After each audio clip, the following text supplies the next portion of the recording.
दिदी पार्वतीजी र शङ्करजीको जोडीलाई यति धेरै किन मान्छन् नि?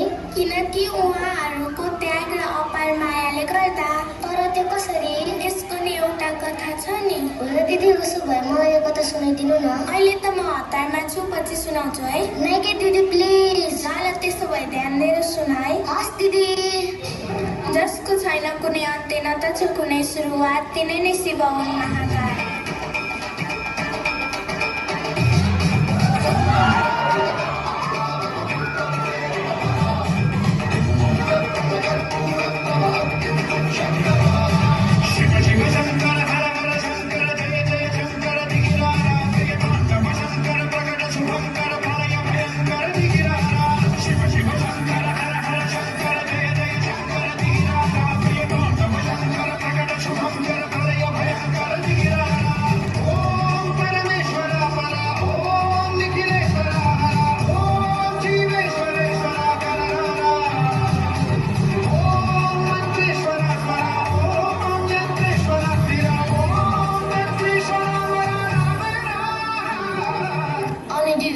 पार्वतीजी कस्तो हुनुहुन्थ्यो? जो थियो अघिल्लो जन्मकी सती देवी, पर्वतकी सुपुत्री, उनी नाम हो पार्वती।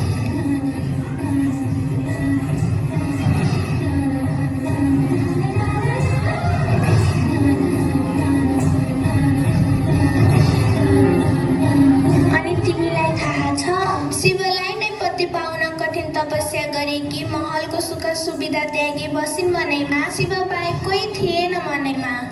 अनि दिदी यति धेरै त्याग र कठिनाइपछि उनीहरूको विवाह भएर रहेन पार्वतीजीको सपना अधुरा, कडा तपस्या पनि भयो पुरा।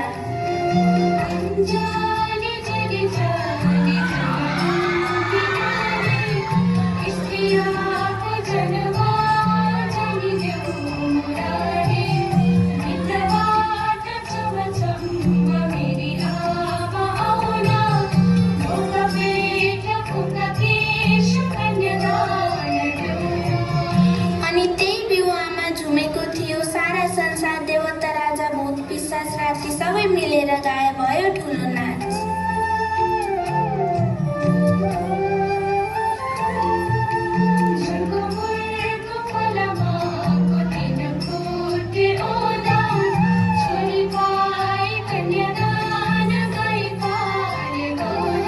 दिदी उहाँहरूको विवाह यसरी भएको होइन नि, अझै ठुलो सङ्कट आउन बाँकी नै थियो। र दिदी त्यो सङ्कट के थियो? त्यही विवाहमा शङ्करजीलाई ठुलो प्रश्न उठ्यो भने कहाँ छ शिवको कुलघर, कहाँ छ माता पिताको साथ, सबैजना अचम्ममा परे कसरी दिने छोरीको हात भन्ने धेरै प्रश्नहरू खडा भए। एकातिर शिवजी मौन भए। अनि यसपछि के भयो नि दिदी?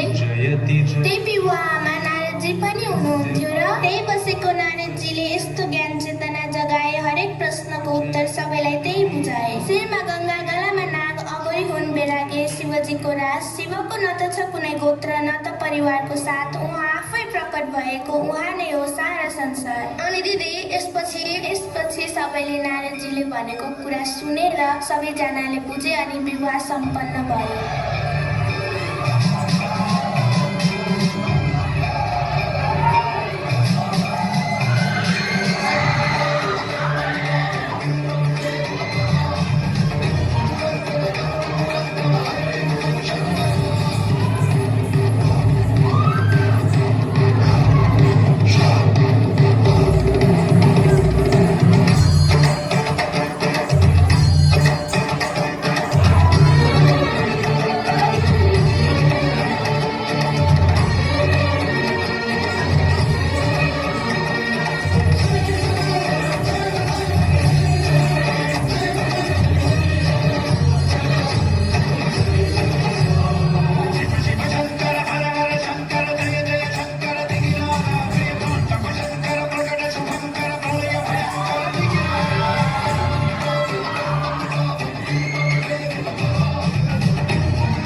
जोडीलाई पुज्ने गर्छन् र पार्वती गणपतिजीको सच्चा माया बन्यो उहाँको साझा एउटा त्यागी मूर्ति आर्टको प्रेमको आधार दुवै मिलेर चलेको छ यो सारा संसार।